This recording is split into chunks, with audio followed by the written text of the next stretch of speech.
I knew something was wrong the second I stepped out of my truck and heard my electric meter roaring like a jet engine. That cabin of mine, my peaceful mountain escape, my sanctuary from the city, was glowing like a Christmas tree even though I hadn't turned on a single light. And then I saw it, a bright orange extension cord, snaking across my porch, slithering into the trees like some kind of neon umbilical cord feeding a parasite. Before I could even process it, she stormed out of the woods. Karen. Frizzy blonde hair, oversized sunglasses, attitude bigger than the mountain itself. And when I confronted her, when I told her to unplug her illegal power tap from my home, she didn't just argue, she called the cops. On me. Right there on my porch, screaming into her phone that I was stealing community electricity from her, as if the property she trespassed onto somehow belonged to her. And trust me, that was just the beginning. Before we jump into the full story, let me know in the comments where you're watching from and what time it is there. And if you've ever dealt with a Karen or HOA nightmare, make sure to hit that subscribe button so you don't miss how this one ends. The truth is that cabin meant more to me than just four wooden walls sitting on a ridge. It was my escape hatch from the noise of the city, the deadlines, the traffic, the endless buzzing of other people's problems. I'd spent years dreaming about owning a place up in the Smokies, a spot where the air is cold enough to sting your lungs in the morning and quiet enough at night that you can hear the creek a quarter-mile away. And when I finally found it, a 5-acre patch of forest with a small log cabin tucked between two ridges, I didn't hesitate. I signed papers so fast the realtor joked I might sprain my wrist. Those first weekends felt like something out of a magazine. I'd drive up on Friday evenings with a cooler full of groceries tools rattling in the back of my truck and my mind ready to switch off from the world. The cabin had been empty for a while, so it needed work, fresh boards, new paint, insulation, clearing brush, but I loved every second of it. There's a sort of honest therapy in doing work with your hands, especially in the kind of quiet that only mountains can give you. And because I'm an engineer by trade, the first thing I tackled was the electrical system. I hired a licensed electrician, installed a brand new meter, updated the breaker box, and even replaced half the outlets myself. I wanted the cabin to be safe, reliable, and ready for years of weekend retreats. Everything felt perfect for a while. Then the electric bills started creeping up. At first I didn't question it. Everything costs money, right? Maybe I'd left something running. Maybe the new heater pulled more power than I thought. But month after month the numbers kept rising even though I only stayed there 2 days a week. One bill was almost triple the previous month, and that's when the first real wave of suspicion hit me. Still, life got busy, work got heavier. I shrugged it off and told myself I'd look into it during the next trip. But the next time I drove up, as soon as I stepped out of the truck and heard that electric meter spinning like a demented roulette wheel, all my earlier excuses evaporated.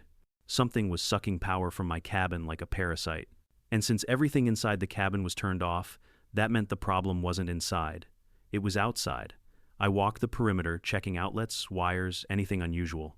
That's when I saw a faint path through the brush-flatted pine needles, broken twigs, something or someone moving through that area recently. My stomach tightened.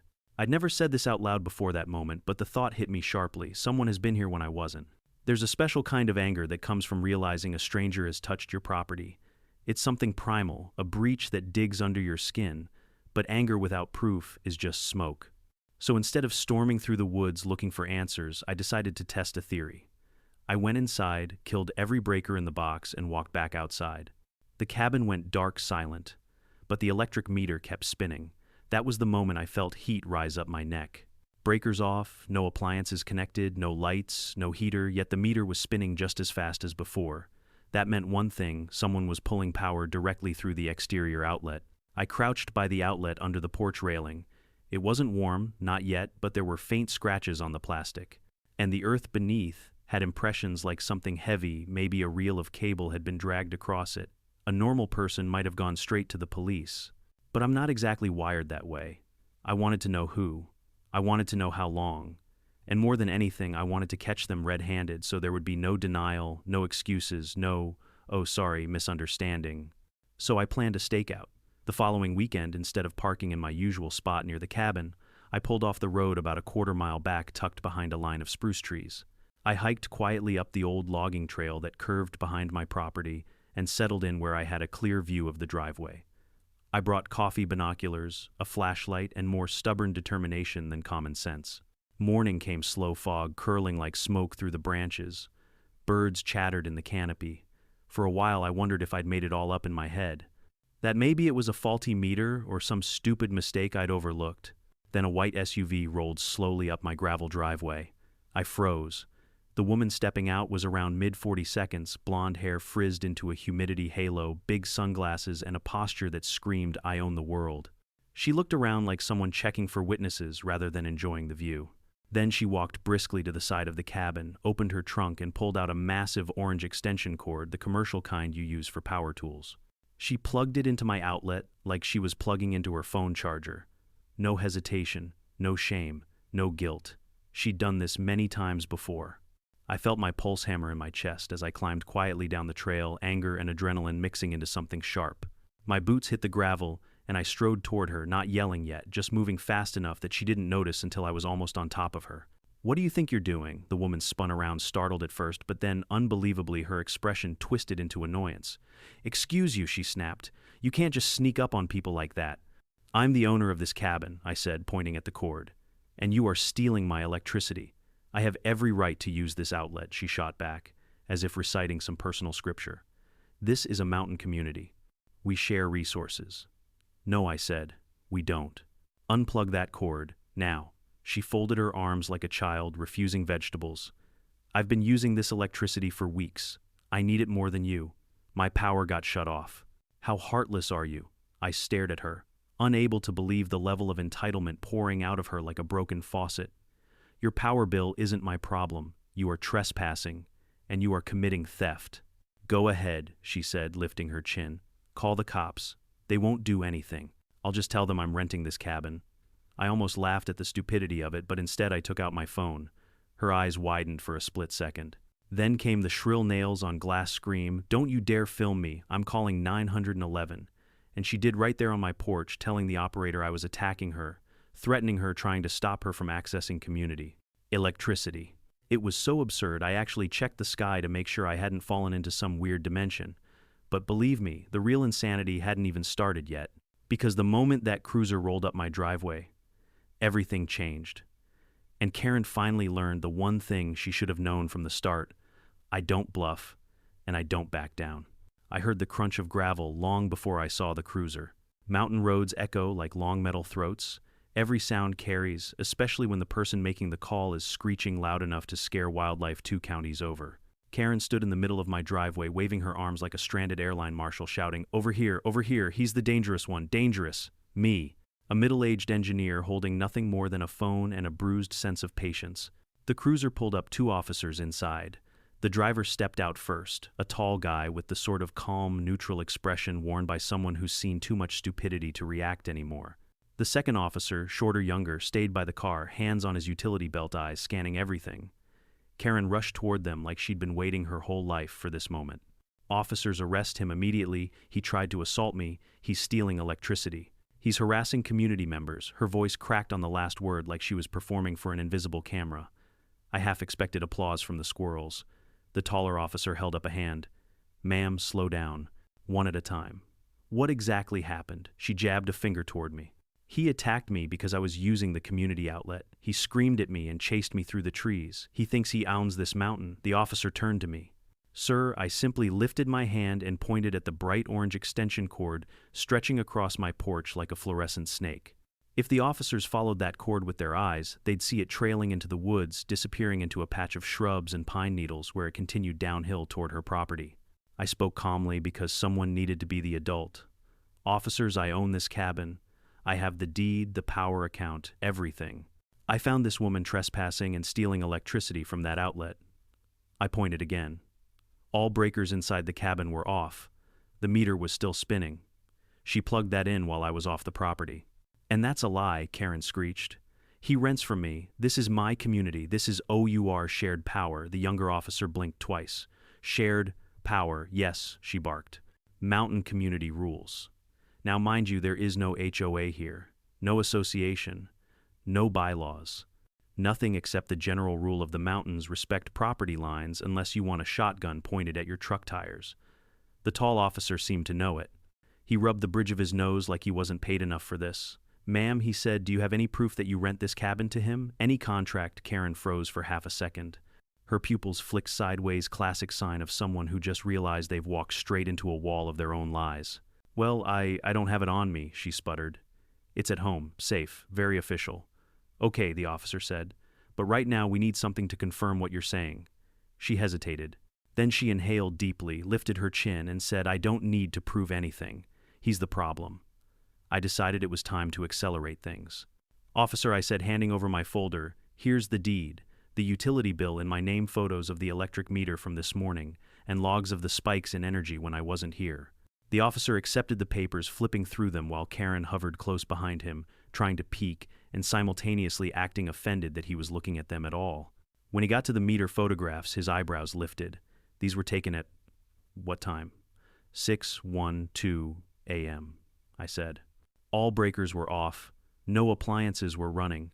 So what was drawing power? I nodded toward the cord. He followed its path with his eyes, then walked over to it, then bent down. His gloved fingers lifted it from the dirt.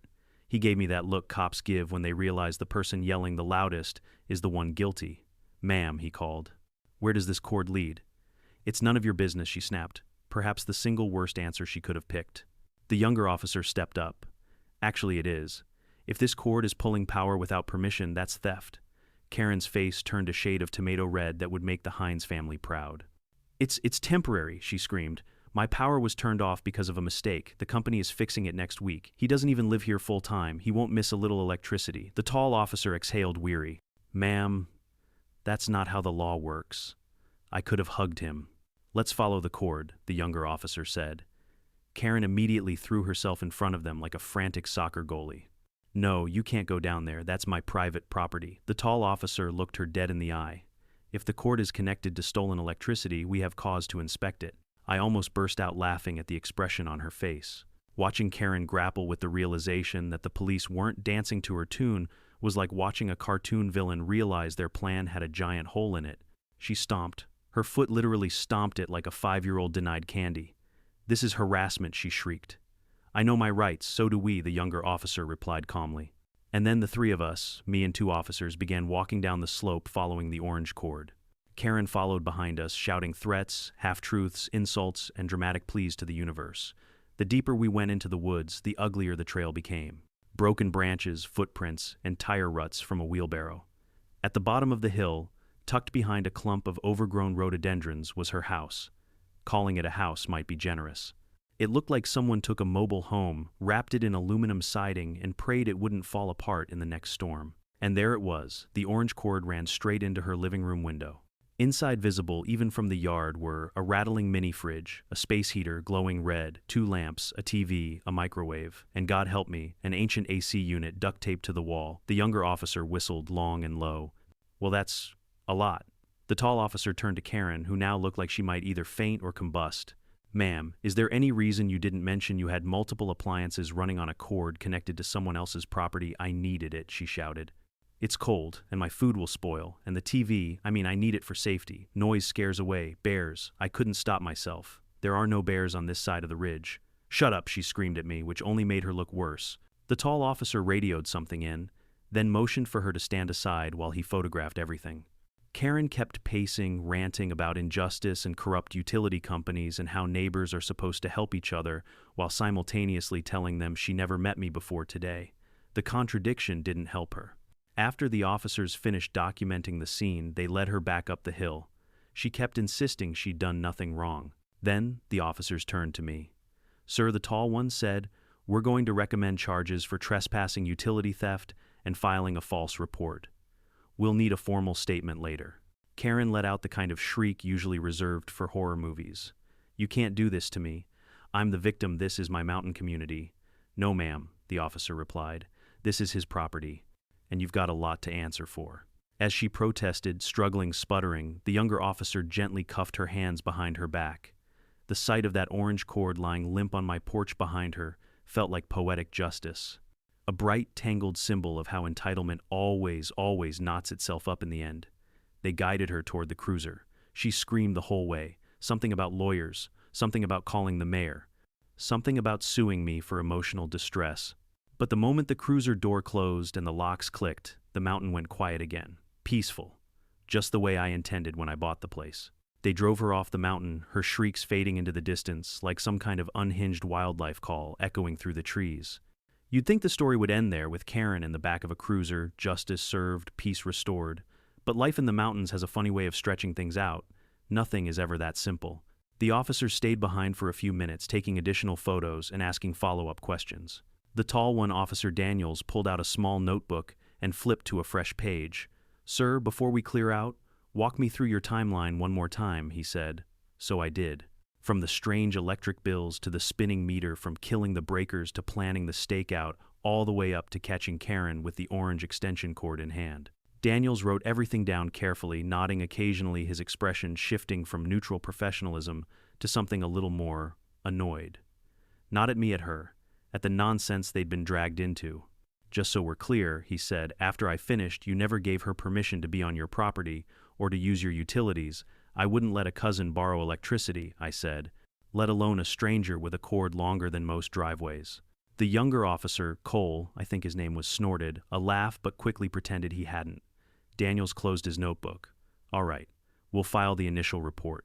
The detective unit will follow up for formal statements. From what we saw, this is a pretty cut-and-dry case." He hesitated. "She may try to spin more stories.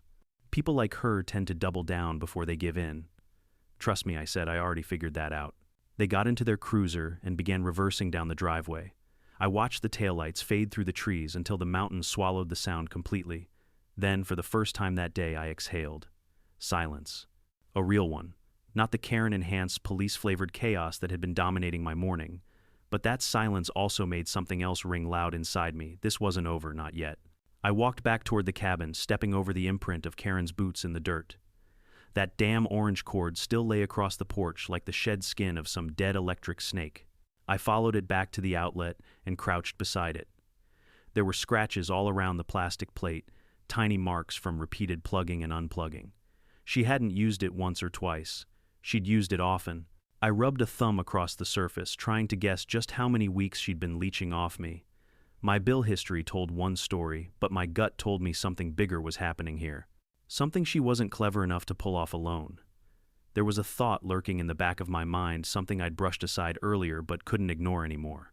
What if she wasn't stealing just from me? What if she'd been stealing from other cabins too? The idea settled into me like a splinter, small but impossible to ignore. I stood and scanned the tree line. From this angle, you could see the slope leading down toward the other properties. There were old paths, game trails, and narrow walkable cuts between trees that locals used to move between homes when they didn't feel like taking the long route around the road. If she'd dragged that cord down one of those paths, maybe she'd dragged others from different homes. Maybe this wasn't her first rodeo. I wanted answers, and I wanted them soon. But before I went hunting for more proof, I needed to secure my own place. So I went inside, grabbed a pair of wire cutters, and headed back out.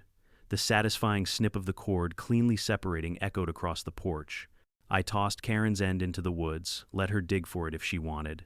Then I unscrewed the exterior outlet cover and replaced it with a locking outdoor box, the kind that requires a key to open. Was it overkill? Probably.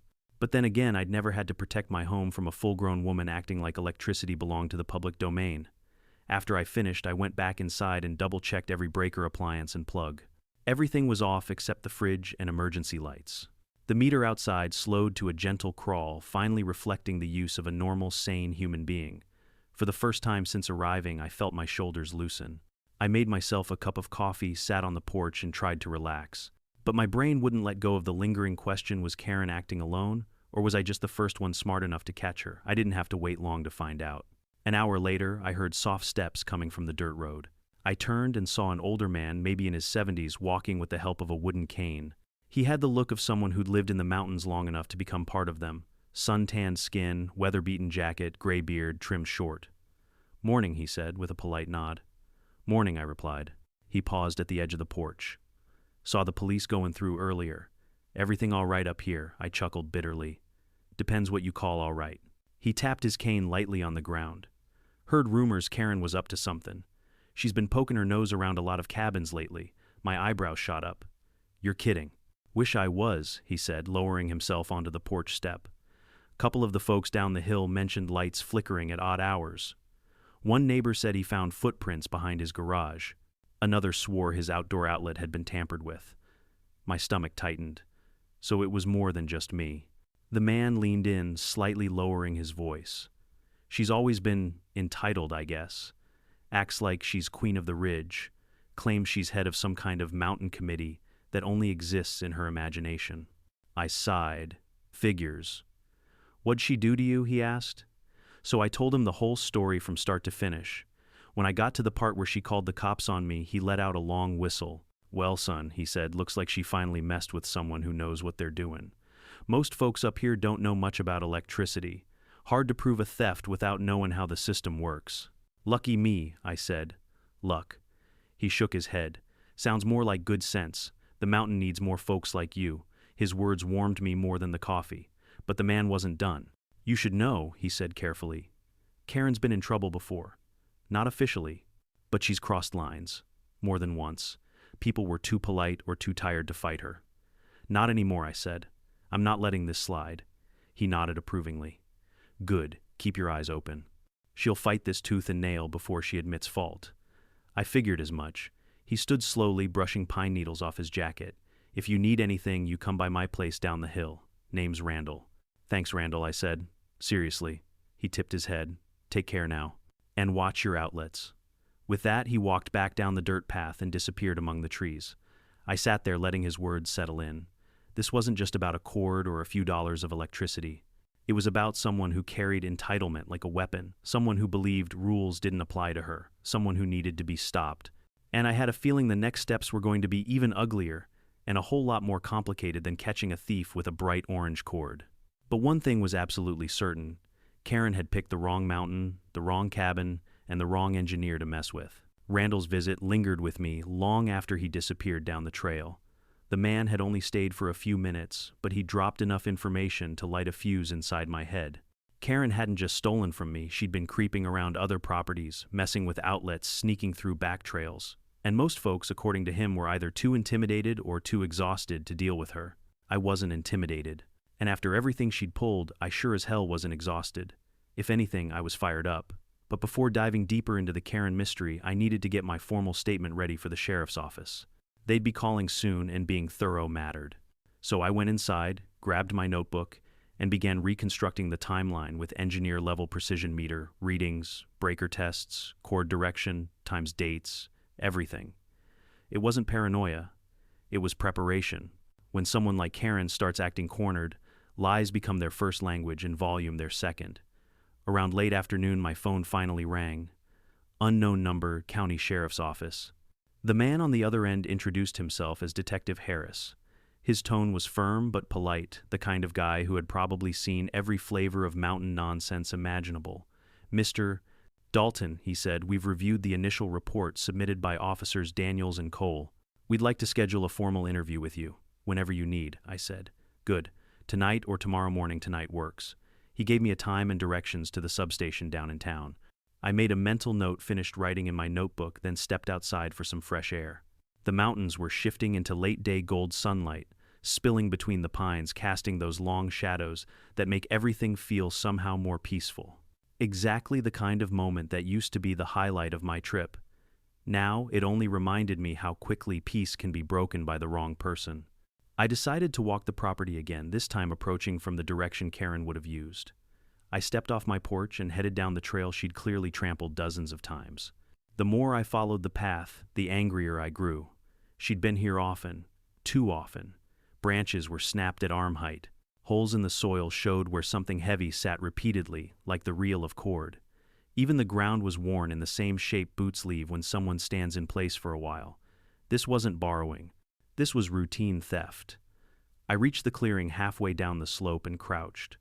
From that angle, you could see my cabin's porch through the trees, just enough to check if I was home before sneaking up. She had planned this. She had timed it. She had relied on the fact that I was a weekend visitor.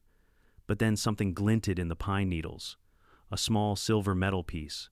I reached down, brushed away the debris, and recognized it instantly, part of a three-prong adapter, cheap-worn and slightly bent. It looked like something pulled from an overloaded socket. I slipped it into my pocket. More evidence. I kept walking until I reached the bottom of the hill back toward the rough area behind her home. I didn't step onto her property, no need to make myself the villain in her next dramatic police call, but I looked around from a distance. Her backyard was a disaster zone. Old tires, broken appliances, A rusted swing frame, plastic bins stacked to the point of collapse, the kind of chaotic yard that screams, "Stay away unless you're wearing gloves and a tetanus shot." Then I noticed a second extension cord running through her window, this one blue, a different gauge, a different route. And it led not to my cabin. It led uphill toward the neighbor's property. A chill went through me, not from the wind, but from the realization that Karen wasn't just tapping my electricity. She was running a full-blown, multi-source parasitic power web like some kind of off-grid electrical octopus. And those neighbors probably didn't even know. I backed away carefully. This was no longer just a personal vendetta. It was the whole mountain's problem. I headed back up the trail, pacing faster than before. When I reached the cabin, my phone buzzed again, this time a text from Randall. Saw Karen's brother pull up to her place just now. Might cause trouble. Just a heads up. Fantastic. Just what I needed. A supporting cast member for Karen's circus. I locked the cabin door and grabbed my keys. Time to head down to the sheriff's office before any new nonsense erupted. The drive to town was peaceful, at least visually. The mountains rolled like giant waves, frozen in green, the kind of scenery that usually calms the mind. But my mind wasn't calm. It was ticking, organized, focused, methodical. I replayed Karen's tantrum, the lies, the cord, her home setup, all of it forming a pattern: entitlement, desperation, and a reckless belief that rules didn't apply to her. When I pulled into the sheriff's substation lot, Detective Harris was already standing outside, leaning against the doorframe. Tall, broad shoulders, gray in his beard, the look of a man who preferred facts over drama. Good. I had facts. "Mr. Dalton?" he asked. "That's me." He led me inside to a small room, not an interrogation room, nothing dramatic, just a desk, 2 chairs, and a coffee maker that looked older than I was. He motioned for me to sit. "Let's start from the beginning," he said. I walked him through everything, handing over the folder with photos, meter, logs, timestamps, and the new evidence, the broken adapter piece I'd found on the trail. He inspected it closely. "That's a melted ground adapter. Looks like someone's been overloading some circuits." "Wouldn't surprise me," I said. "She's running a space heater, AC, fridge, microwave, all through extension cords. And not just mine." He looked up sharply. "Explain." So I told him about the blue cord that led uphill. Detective Harris sat back, tapping the table thoughtfully. "We've had complaints the past few months," he admitted. "Flickering lights, breaker trips, odd meter spikes. We chalked it up to old wiring and storms." He narrowed his eyes. "But if what you're saying is right, she's been leeching off multiple cabins," I finished. He exhaled slowly. "This is worse than I thought." I expected him to be shocked. Instead, he looked tired, like a man who had seen variations of the same problem for years, but was always one witness short of stopping it. "Karen has a history," he said quietly. "Petty disputes, noise complaints, some civil issues.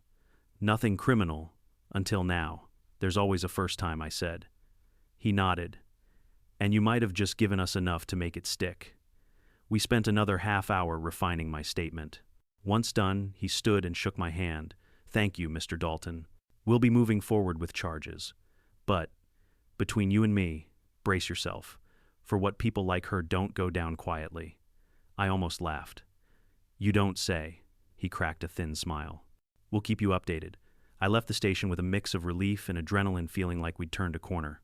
But just as I pulled into the grocery store parking lot to grab supplies before heading back up the mountain, my phone buzzed again. A voicemail from an unknown number. I played it, and my blood pressure jumped. "This isn't over," Karen screamed through the speaker, her voice cracked, furious, borderline feral. "You think you can get me arrested? I'll sue you, I'll take your cabin. You messed with the wrong woman, just wait." The message ended with a slam, like she'd thrown the phone.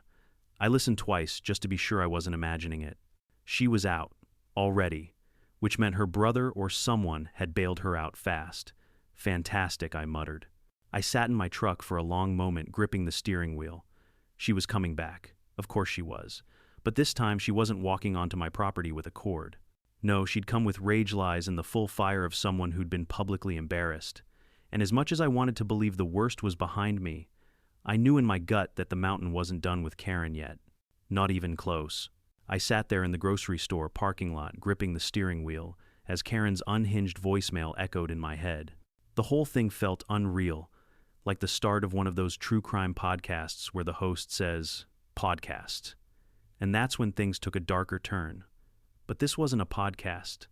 This was my life, my mountain, my peace shredded by one entitled woman who thought electricity grew like berries on a bush. I stared out at the parking lot for another minute, letting the voicemail sink in. She was out of custody way too fast.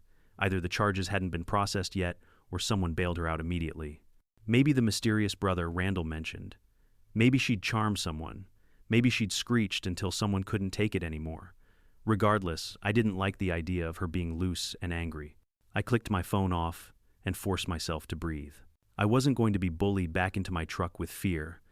I wasn't going to let her dictate how I lived my life in the mountains. I'd bought that cabin to get away from chaos, not to invite more of it. So I walked inside the store, grabbed what I needed, and headed back up the mountain road. Every twist of that winding road felt heavier than usual. The trees seemed closer. Shadows stretched longer across the gravel. I kept checking my mirrors, not because I expected to see Karen tailing me, but because I wouldn't have put it past her to follow me from the station in some dramatic attempt to confront the liar she'd decided I was. But thankfully, no white SUV appeared behind me. By the time I reached my driveway, the sun had dipped low enough that the sky looked bruised purple edges, final streaks of pink fading behind the ridge. I pulled into my usual spot, shut off the engine, and just listened.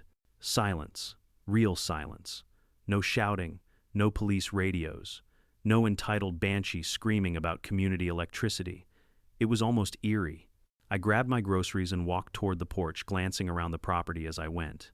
The orange extension cord still lay where I'd tossed it earlier. I left it there. Let it rot in the dirt like a monument to stupidity. I unlocked the cabin door and stepped inside. Everything was exactly as I'd left it. Warm wood, faint scent of pine cleaner, soft hum of the fridge. Nothing disturbed. No signs of forced entry. No missing items. Good. But before I could fully settle in, something about the atmosphere tugged at my spine and itched that something was off. I set the groceries down and stepped back outside. Maybe it was paranoia. Maybe it was instinct. Maybe it was just Karen's voicemail ringing in my ears like a threat stuck on replay. Whatever it was, I trusted it. I walked the perimeter again, slower this time, more attentive. The sky darkened, further stars beginning to poke through the canopy.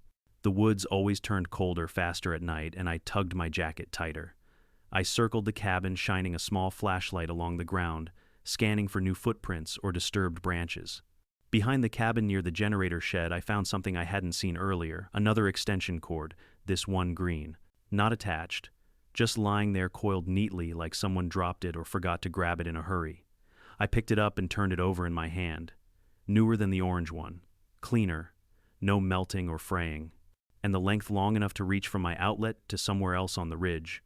A fresh chill rolled through me. Not fear. Alertness. Someone else had been here recently, maybe even after I'd cut the orange cord. And they'd left in a hurry. I scanned the tree line again. Nothing but dark bark and deeper shadows. But the forest had a way of hiding things, animals, people, mistakes. I slipped the green cord under my arm and went back inside. If Karen had returned or sent someone else, I needed to know exactly what I was dealing with. I set the cord on the table and grabbed my mini trail camera from my gearbox. Then I headed back outside and mounted it high on a tree trunk facing the path she'd used. Nothing was getting onto my land again without me knowing. Back inside again, I locked the door and finally unloaded my groceries. I made dinner, poured a glass of water, and tried to shake off the creeping feeling that the situation was evolving faster than I could track. My phone buzzed again. For a split second, my stomach tightened, but it wasn't Karen. It was a number I did recognize. Randall, I answered. Hey, Randall, he spoke in a low voice. You at your place now, yeah. Why, he exhaled sharply, the sound crackling through the old phone. Thought I should warn you. Karen's brother Joey, he's bad news. Loud, stupid, quick to fight. Works odd jobs, gets fired from all of them. He's been stomping around down here, swearing up and down that you set his sister up. My jaw clenched. Great. That's not all, Randall continued. Saw him load something into the back of his truck. Hard to see in the dark, but it looked like tools. Extension cords. Maybe even a damn generator.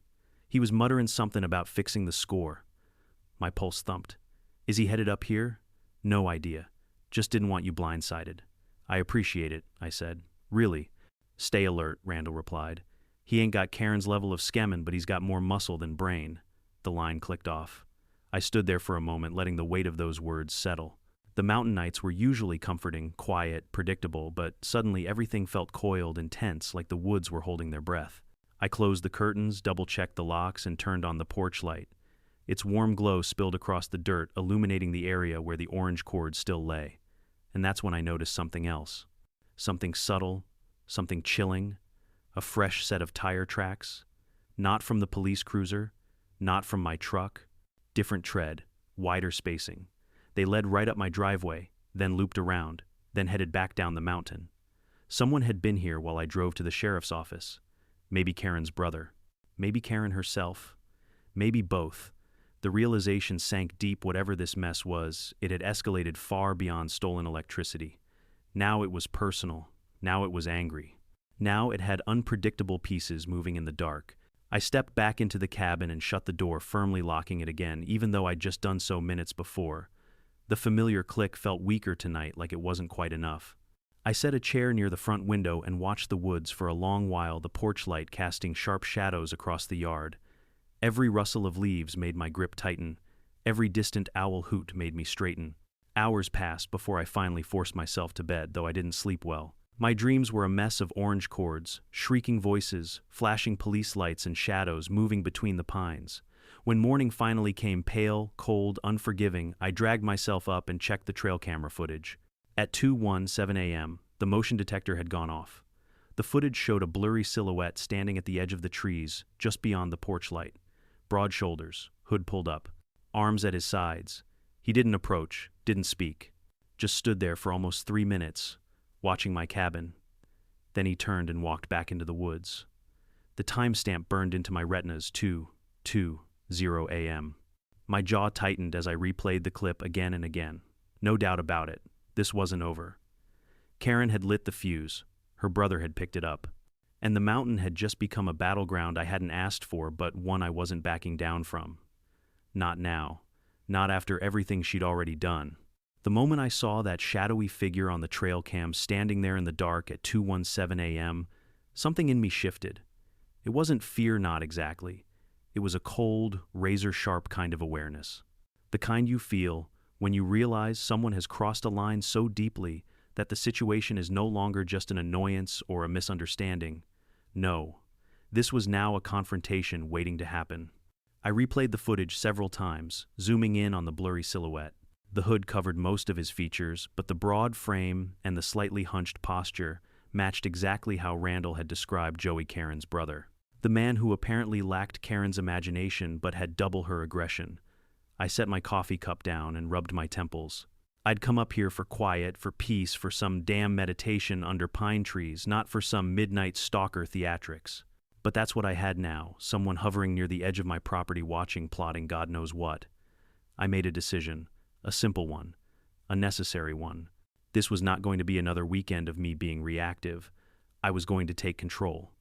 I pulled on my boots, grabbed my jacket, and went outside. The early morning air bit at my face, sharp cold, almost metallic in its chill. The kind of cold that wakes you up faster than caffeine. Frost still clung to patches of grass and the roof of the old generator shed. My breath puffed in faint clouds as I walked toward the spot where the figure had stood. The ground told a story. Footprints deep, deliberate. Boots larger size. Fresh. He'd stood there just inside the tree line where the light from my porch barely reached. Where he could see me if I stepped outside, but where he could melt back into the woods in seconds if he needed to. I crouched down and examined the prints.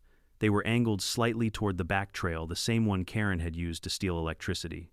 It meant he knew where that access point was. It meant he'd probably used that path before. The hair on my arms prickled.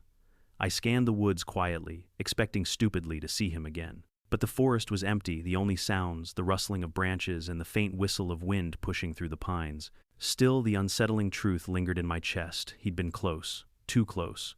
Close enough to reach my porch if he wanted. I straightened up, tightening my fists in my pockets. I didn't want this turning into a Wild West showdown. I wasn't going to arm myself or escalate things with threats, but I wasn't about to let myself be intimidated either. So I went inside, sat at the table, and called the sheriff's office. Detective Harris answered on the third ring. "This is Harris." "It's Dalton. I've got new information." I filled him in about the mysterious tire tracks, Randall's warning the green cord, and now the trail cam footage showing someone watching my cabin during the night. I expected him to be surprised, maybe alarmed, but he responded with a long, tired sigh. I figured something like this might happen, he said. Karen's the type who spirals. And if her brother's involved, that complicates things. I'm not asking for a patrol car to camp on my porch, I said. But I want this documented. I want it on record that someone trespassed again last night. You did the right thing calling, he replied. Send me the footage, and keep the camera running. I emailed him the video file while he stayed on the line. And Mr. Dalton, he added, voice softer. Yeah, keep your doors locked. Don't ignore your instincts. Trust me, I said. That's the one thing I'm not ignoring. After hanging up, I ate a quick breakfast and tried to focus on normal tasks, fixing a loose railing, sweeping the porch, stacking some firewood. But every little noise snapped my attention back toward the tree line. Was I being watched now? Was Joey somewhere out there again? Or was the mountain just being a mountain, creaking, shifting, whispering through the wind? By noon, I decided on another step. One that didn't escalate things but added a layer of protection. I drove down to town and bought 2 more trail cameras, a motion sensor floodlight, and a reinforced lock for the back gate. The cashier, a woman in her late 50s with curly hair and reading glasses, gave me a curious look. Setting up a wildlife project, she asked with a smile. Something like that, I answered. Just capturing footage. Well, the bears come out early this year, she chuckled. So you'll get plenty of video. If only she knew, I thought. After loading everything into the truck, I grabbed lunch at a small diner, trying to shake the constant feeling that someone was lurking in the shadows of my day. But even as I ate, my mind kept drifting back to the mountain, to the footprint, to the silhouette on my camera, to Karen's unhinged voicemail. Something was building, a pressure, a sense of inevitability. By the time I headed back, clouds had rolled in thick gray, heavy with the promise of rain. The mountain road was darker, quieter. I drove slower, scanning every bend, every turnout, every patch of forest. When I finally reached my driveway, the first thing I noticed was the shape. A truck, parked halfway down my drive. Not mine, not the sheriff's. A dented silver pickup with mismatched doors and mud-splattered tires. My pulse jumped. That had to be Joey's. I pulled in carefully, keeping a respectful distance between our vehicles. The cabin stood quiet behind him, porch empty, door closed, no broken windows, no signs of forced entry. But the truck being here at all was already a violation. I stepped out, my boots crunching on damp gravel, and called out, "Hello, anyone here?" No answer. I raised my voice. "This is private property. You need to identify yourself." Still nothing. The wind picked up, rattling leaves like a warning. I took a few steps forward, eyes scanning every corner, every shadow. The truck was cold engine off for a while. No one was inside. I circled toward the back of the cabin, heart thudding, expecting the worst, another cord, another trespass, some kind of sabotage. Instead, what I found froze me in place. A small metal box sat on the ground behind the cabin. Open, wires spilling out. And the side panel of my breaker box was pried loose just slightly, but unmistakably. Someone had tried to tamper with my electrical service. Not steal, not borrow, tamper. In anger, in retaliation, or in some pathetic attempt at a lesson I didn't know, but the implication was crystal clear. This wasn't about electricity anymore. This was personal. I crouched, examining the box. The wires had been pulled, but not fully disconnected, likely because whoever did this didn't know what they were messing with and got spooked. Maybe the trail cam triggered again. Maybe headlights from a passing car scared them off. Maybe they realized they were about to fry themselves. But the job wasn't amateur. It was impulsive, messy, driven by rage, which meant one person, Joey. I stood up, fists tightening at my sides. A slow burn of anger rolled up my spine. I wasn't looking for a fight, but I wasn't about to let some hot-headed idiot vandalize my home. I walked back toward the front of the cabin, scanning the woods as rain began to fall in soft, cold droplets. And that's when I saw him. A figure emerging from the tree line. No hood this time. No hiding. No subtlety. Just broad shoulders, clenched fists, and a storm of anger marching straight toward me. He stepped out of the trees like he'd been carved from the shadows, broad shoulders, heavy boots, jaw clenched tight enough to snap his own teeth. Even from a distance, I knew it was Joey. He carried the same energy Karen had, but compressed into something heavier, more physical. Where she used theatrics, he used raw threat. The rain had shifted from drizzle to a steady fall, now droplets beating on his jacket as he walked toward me. with the deliberate pace of someone who had convinced himself he was in the right, someone who had worked himself up into a righteous fury. He stopped a good 15 feet away, feet planted chest, rising and falling like he'd just marched up a mountain which he had. "You," he growled. "Just that. No greeting, no explanation, no pretense of civility." I crossed my arms, keeping my voice even. "This is private property. You need to leave." He jabbed a thick finger toward my cabin. "You had my sister arrested. She had herself arrested," I corrected. "She was trespassing. She was stealing. Shut your mouth," he snapped, stomping closer. "I don't give a damn about your excuses." I held my ground. "Then you're not interested in the truth." "Truth?" He laughed one sharp, humorless bark. "The truth is, you embarrassed her. You humiliated her. You called the cops like she's some kind of criminal." "She committed a crime," I said. "Multiple, actually."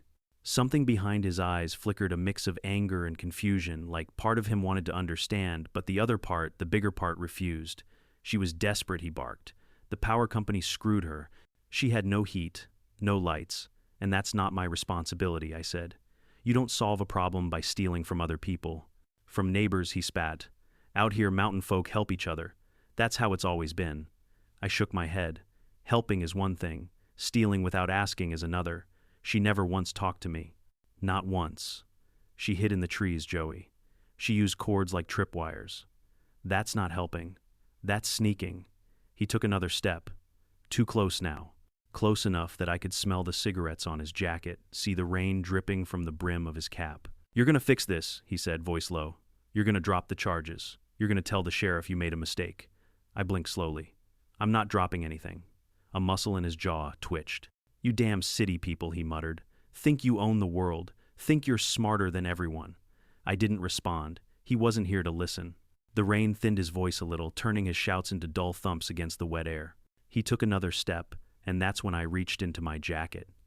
His eyes widened. He froze. I pulled out my phone. Not a weapon, not even a tool, just the phone. I raised it and hit record. Joey's face twisted in instant, panicked anger. "What the hell do you think you're doing documenting?" I said calmly. "The sheriff already has a report from me about trespassing. If you want to stand here threatening me, you're welcome to keep talking." "I ain't threatening. You're on my land. You approached me aggressively. You ordered me to drop charges. You're demanding I lie to law enforcement. That's coercion, Joey." He blinked, rain dripping down his brow. "Stop saying my name. You walked up to me while trespassing. You tampered with my breaker box. The sheriff has photos." He pointed sharply toward the cabin. "That box was already loose." "No," I said, voice steady as granite. "I checked it earlier today, and I saw the tracks from your truck." He stiffened. "Got him. You need to leave." I continued. "Now, before this gets worse for you." For a moment, just a moment, I saw something shift in him. A hesitation, a flicker of doubt, a sense that maybe he'd stepped into something bigger than he'd anticipated. But ego is a powerful thing, especially when the sibling causing the trouble is someone like Karen. He puffed up again. "You think a damn phone scares me?" "No," I said, "but jail might." He opened his mouth, probably to bark another threat, but at that exact moment a branch snapped in the woods behind him. We both turned. A figure emerged, older, slower, but far more grounded. Randall. He walked out with a walking stick in one hand, rain dripping from his hat brim. "Well," Randall said mildly, "this looks like trouble I didn't get invited to." Joey's posture tightened. "Stay out of this, old man." "No," Randall said, simply stepping closer. "I won't." Joey squared his shoulders. "I'm handling family business," Randall snorted. "That's what your daddy used to say right before he'd get himself arrested for a fourth time." Joey reddened, eyes flashing. "Don't talk about him. I'll talk about whatever I damn well please," Randall said, barely raising his voice. "You're standing on someone else's land. You're yelling. You're threatening. And you're too stupid to realize the sheriff already knows you're involved." "The sheriff doesn't know anything," Joey shot back. "Oh, he knows plenty," Randall said. "He talked to me this morning. Seems your sister's story didn't hold up too well." I watched Joey's shoulders stiffen like a bull preparing to charge. For a second, I thought this was about to turn into a full physical confrontation. My hand hovered near my pocket, not for a weapon, but to be ready to call the sheriff again. Then Randall stepped up next to me, not shielding me, not confronting Joey directly, just standing there. Firm. Unmoving. A wall. "You can do one of two things," Randall said calmly. "Walk back to that rusty truck of yours and leave. Or you can stand here and give this man every reason in the world to bury you in charges. I don't give a damn about charges, Joey growled. Then think about Karen, Randall said. Because everything you say right now, it's going to make her case worse. Much worse. Something flickered again in Joey's eyes, confusion mixed with reluctant self-preservation. She's already in deep, Randall continued, and you blowing up at her victim isn't going to help. You want to protect your sister, walk away. The wind blew through the trees, carrying the scent of wet pine. Joey stood there, breathing hard, chest-heaving, fists clenched. He looked from Randall to me, to the phone still recording. Finally, he spat into the dirt. Fine, he muttered. But this isn't the end. It was exactly what Karen had said. And just like her, he turned and stormed off shoulders, stiff boots splashing through puddles as he made a beeline for the silver truck. He yanked the door open, slammed it shut, revved the engine loud enough to rattle the leaves, and skidded backward down the driveway. The moment he was gone, the mountain exhaled. It wasn't peace, not yet. But the immediate storm had passed. I lowered my phone and hit stop on the recording. Randall gave a low whistle. Someone ought to teach that boy how to pick his battles. I'm guessing he learned from his sister, I said. Randall chuckled. And she learned from someone even worse. I raised an eyebrow. Meaning, that family's been causing problems up and down this ridge for years, Randall said. Entitlement runs in their blood the way sap runs in a pine tree. I sighed, wiping the rain from my brow. This is getting out of hand. It's been out of hand, Randall corrected. But now you've got evidence, and a whole lot of people willing to back you. He put a hand on my shoulder. It wasn't comforting in a sentimental way, but in a steady, grounding way. You're not alone up here, he said. Not anymore. I nodded, letting that sink in. For the first time since this nightmare began, I felt something new settle inside me. Not fear, not anger, strength, because now I knew the mountain had my back. The rain eased into a misty drizzle as Randall and I stood there watching the last echoes of Joey's truck fade down the mountain. The tension didn't disappear, it clung to the air like humidity, but the immediate threat had passed. For now, Randall gave my porch a long look, then the breaker box, then the damp trail where Joey had emerged. He wasn't a man who liked drama, you could tell. He was the type who preferred fishing rods and quiet mornings, the kind of neighbor every mountain community needed more of. You should check inside, he finally said, shifting his weight on his cane. People like him, sometimes they do stupid things when they're angry. I didn't argue. We walked inside together. The cabin was exactly as I'd left it, warm wood, the faint hum of the fridge boots by the door tools on the table. But now even these familiar things felt like they were holding their breath. I half expected to find a window cracked or something rearranged, but the place was untouched. Randall scanned the living room, then nodded. Good. Looks like he didn't get inside. I exhaled slowly. I think he came here just to try intimidation. And failed, Randall said flatly. But that doesn't mean he won't try again. I rubbed a hand down my face. I'm so damn tired of this. He chuckled softly. Welcome to mountain life. 99% peace, 1% chaos. Usually caused by people exactly like those two. He walked over to the window and peered out. The trail cam was still mounted, blinking faintly. You keep that running, he said. You'll want every second recorded. I nodded. Already planned on it. For a moment, neither of us spoke. The only sound was the soft patter of rain on the metal chimney cap. Finally, Randall cleared his throat. There's something else you should know, he said. I turned. What now? He hesitated just for a second, then lowered his voice. Karen's not done. Not by a long shot. I figured that part out already. No, he said gently. Not like this. She's got a way of twisting things. Makes herself the victim. Makes others the villains. And she gets people riled up before they realize they're fighting for a lie. Meaning I asked. He sighed. Meaning I heard she's been making phone calls. Lots of them. Telling anyone who'll listen that you attacked her, threatened her, that you rigged the power system to hurt her. My jaw clenched. She's lying again. Randall shrugged. To folks who know her, yeah. To the new cabin owners who just moved in a mile up the ridge, maybe not so obvious. I scrubbed a hand across the back of my neck. The idea of more drama spreading across the ridge made my stomach twist. I'd come up here to escape drama, not become the center of it. So what do? I asked. Stay calm, Randall said. Keep documenting, and don't let them bait you.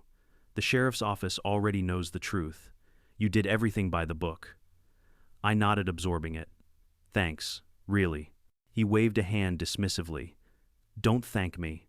Thank the trail cam, and your phone, and your common sense. He headed toward the door. I'll check in later. Don't hesitate to call if anything happens. When he left, the cabin felt both safer and heavier, like the walls were aware the storm wasn't over yet. I sat down at the table staring at my phone, debating what to do next. Part of me wanted to drive straight to the sheriff's office and show them the footage of Joey approaching. Part of me wanted to set more cameras, reinforce the shed, install a full perimeter alarm system, and part of me wanted to just pack up, go back to the city, and let the mountain chew up the entire mess without me. But that's not who I am. Not anymore. Not after everything they'd done. I decided on the smart route: gather more evidence, secure the property, and stay level-headed even if they were spiraling. I went back outside and mounted the additional trail cams I'd purchased earlier. One faced the driveway, another covered the back of the cabin where Joey had accessed the breaker. The motion sensor floodlight I installed pointed directly at the tree line where he'd been standing the night before. By the time I finished, the rain had stopped, but the sky remained heavy and dark, a gray blanket pressing low over the trees, the kind of sky that made the mountain feel quiet in an unnatural way. I returned to the cabin, started some coffee, and sat on the porch with the mug warming my hands. Minutes passed, maybe an hour. It was hard to tell in the mountain stillness. Then I heard footsteps, soft, slow, deliberate, not heavy like Joey's, lighter, hesitant. I stood up and scanned the trees. A silhouette appeared on the path this time, not a hulking figure or a shadowy stalker. It was a woman, no sunglasses, no screeching, just a soaked rain jacket and a timid posture. I recognized her immediately. She was one of the newer cabin owners Randall had mentioned. A couple from Florida had bought a place up the ridge a month ago. I'd seen her once but hadn't met her officially. She raised a hand weakly. Hi. Is this the Dalton cabin? I nodded slowly. That's me. She stepped closer, wringing her hands nervously. I'm sorry to bother you, but I think someone's been spreading stories about you. Ah, there it was. I leaned against the porch railing. Let me guess, Karen. Her eyes widened. Yes, and her brother. They came by our place this morning. They said you were dangerous, that you tried to electrocute her, that you threatened them. They told us they're forming a complaint group against you. I pinched the bridge of my nose. Of course they are. I didn't believe them, she added quickly. Not really. But I wanted to hear your side. I nodded. Thank you. Sit down if you want. She hesitated, then stepped onto the porch. I'm Anna. Nice to meet you, Anna. She settled onto a chair. Look, we're new up here. We don't want trouble. But they were banging on our door early, saying they needed signatures. They said you were being investigated, that you attacked her during an electrical dispute. I let out a humorless laugh. Is that what she's calling it now? The rain-thick air hummed around us as I summarized the entire situation, what Karen did, how I caught her, the police involvement, the trail cam footage, the attempted tampering with my breaker box, even Joey's visit earlier. Anna's face shifted from concern to disbelief to anger. My God, she whispered. She's been lying through her teeth. Since the moment she stepped on my property, I said. Her hands curled into fists. And she made us feel guilty for not signing her stupid petition. She said you were trying to destroy the mountain community spirit. That's one way to phrase not letting her steal, I guess. She bit her lip. We'll support you.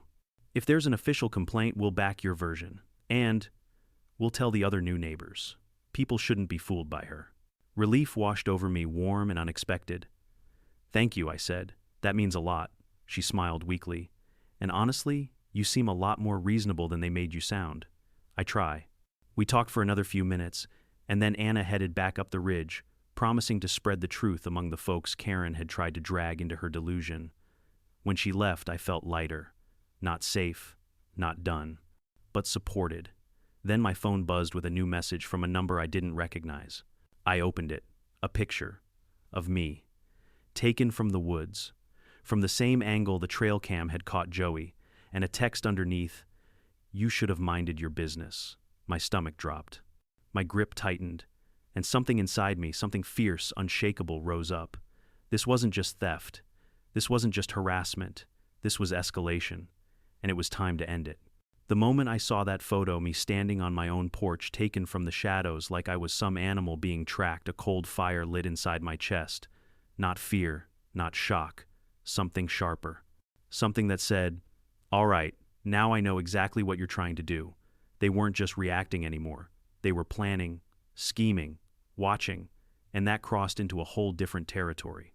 I put my phone down slowly, staring at the image again as rain tapped on the windows. The angle was unmistakable. Whoever took it had stood in nearly the same spot where Joey had lingered 2 nights before, a place just barely outside the reach of my floodlight. A place someone familiar with the woods, or someone who'd already used that spot, would choose to hide. The text beneath it burned in my mind. You should have minded your business. I sat there for nearly a minute, breathing slowly, letting the initial surge of adrenaline settle so I could think clearly. Knee-jerk reactions were how people got hurt in situations like this. I needed logic, strategy, control. I saved the photo, took a screenshot of the message with the timestamp, then forwarded everything straight to Detective Harris with a short note, "They're stalking my property. I have visual proof now." I didn't expect a reply immediately. It was still early evening, but knowing it was documented gave me one thing I desperately needed: leverage. The kind of leverage that turned a messy neighbor dispute into a criminal investigation. I set the phone down, stood up, and paced the cabin. I could feel something simmering low inside me. Not fear. A kind of anger I hadn't felt in years, anger sharpened by violation. I paused by the window, staring out at the darkening tree line, waiting, listening. Nothing moved, but the woods suddenly felt too still, like whatever had been out there had slipped away the second I saw its handiwork. I ran a hand through my hair and forced myself to step away from the window. I locked both doors, double-checked the latches, and walked to the porch to flip on the floodlights. Bright beams washed over the yard, transforming the forest edge into a harsh metallic wall of branches and shadows. "You want to play games in the dark," I muttered under my breath. "Not tonight." I went back inside and took inventory: trail cams, running locks, secured breaker box, reinforced. Still, I wasn't about to sit there alone waiting to see if something else happened, so I grabbed my phone again and called Randall. He answered on the first ring. "You all right?" he asked immediately. I exhaled. "Depends on your definition of all right. I just got a photo message from the woods. Someone took a picture of me. Threatening text attached." He muttered a sharp curse under his breath. "Send it." I forwarded it. There was a long pause. Then, "That's Joey, or someone with him. They want you scared." "Well, I said they picked the wrong engineer." Randall chuckled darkly. "Good, because I'm coming up." "You don't have to, I'm coming," he repeated. "Give me 10 minutes. Despite everything, I felt a subtle wave of relief. Not because I needed protection, but because having another set of eyes and someone who knew these mountains better than anyone felt like placing another stone between myself and chaos. 10 minutes later, I saw the glow of Randall's lantern through the trees. A moment after that, he walked onto my porch, raincoat, dripping, expression set in a grim frown. He stepped inside and shut the door behind him. "Let me see the message again," he said. I handed him my phone. He studied the image, frowning as if memorizing every pixel. "That's taken from the old game trail," he muttered. "Half-mile loop behind your property. Only folks who know the ridge use it." "Which means Joey," I said. "Or Karen," he added. "Don't underestimate her. She's crazy, but she's crafty." I nodded. "What do you think they're planning? Nothing good." He sank onto one of my chairs. "But I'll tell you this, people like them push as far as they think they can get away with. Once someone pushes back harder, they fold. And how do we push back harder?" I asked. "By making sure the law has everything. Every message, every threat, every photo. And by making it damn clear that their bullying won't work." I sat across from him. "Detective Harris has the footage and the message. You think that'll be enough?" "It'll be enough to start something real," Randall said. "Enough that the next time they try anything, the sheriff won't be asking questions. He'll be putting cuffs on someone." I exhaled slowly. "Good." We sat in silence for a minute, each of us listening to the distant patter of rain on the roof. Then Randall looked at me with an expression I couldn't quite read. "Can I ask you something?" "Sure." "Why are you fighting so hard?" The question wasn't accusatory, just curious, quiet, earnest. I took a breath. "Because I worked my whole life to get this cabin," I said slowly. "Because this place is supposed to be peaceful. Because I won't be bullied off land I legally own. And because if I don't stand up now, they'll do this to the next person, and the next, and the next." Randall nodded. "Good answer." We shared a small, tired smile. His phone buzzed then. He glanced at it. His eyebrows shot up. "Well, Randall said you're not the only one they're bothering." "What now?" He held up the screen. Several messages from neighbors up and down the ridge. One read, "Karen and Joey came by again, asking us to sign their complaint, getting hostile when we refused." Another, she said, "Your cabin's under investigation. We know that's a lie. You need help. Another heard yelling outside their place an hour ago. Sounded like a fight. And another she's telling people you're trying to get her evicted from the ridge. Just a heads up. I sat back. They were spiraling, unraveling. This was their last desperate attempt to regain control of the narrative. People are finally seeing them for who they are, Randall said quietly. They're losing their grip. And when people like them lose control, that's when they get sloppy. Sloppy, desperate, dangerous. A faint noise outside made us both look toward the window. It wasn't thunder, it wasn't a branch. It was footsteps, slow, heavy, crunching on wet gravel. Randall put a hand up telling me silently, "Don't move." The footsteps came closer, then stopped just beyond the reach of the porch light. I eased myself toward the window, heart pounding, careful not to make noise. Randall stood behind me at an angle, watching from the corner of his eye. A shadow moved between the trees. Then another. 2 figures. One tall, one shorter. Joey and Karen. I felt my pulse spike, but I didn't panic. This time I was inside. I had Randall. I had cameras. I had every piece of evidence I needed. Karen's voice cut through the wet night, shrill, furious, cracking with hysteria. "I know you're in there," she screamed. "Come out and face us. You think you can ruin our lives." Joey's voice layered behind hers, low and angry. "Open the door, man. We're talking," Randall whispered. "Don't engage." I nodded. Karen shrieked again. "You can't hide." Randall leaned close. "Let them yell. Let them dig their own grave. This is exactly the kind of behavior the sheriff needs to see." And as if on cue, as if the mountain itself agreed, the sound of a second engine rolled up the gravel road. Blue and red lights flickered through the trees. Karen's ranting cut off. Joey froze. The sheriff's cruiser pulled into view. Detective Harris stepped out. Even from inside, I could see the moment Karen realized the one truth she'd been running from. She wasn't in control anymore. Not this time. Not ever again. In the end, what happened at my mountain cabin wasn't just about a crazy neighbor stealing electricity. It was a blunt reminder that boundaries only protect us if we're willing to defend them. It's tempting to keep the peace and look the other way, but people like this Karen count on exactly that silence. When you document, stay calm, and stand your ground with facts instead of fury, you don't just protect your own home. You quietly set a standard for the whole neighborhood. Respect is not something entitled people are owed just because they shout the loudest. It's something that's earned by honoring other people's time, work, and property. If you've ever been pushed around by an HOA, a nosy neighbor, or a self-appointed enforcer, I'd love to hear your story in the comments. Tell me where you're watching from, what time it is there, and whether you'd have handled this Karen the same way. And if you enjoy seeing entitled people get exactly what they deserve, don't forget to subscribe and stick around. There are a lot more stories where this one came from.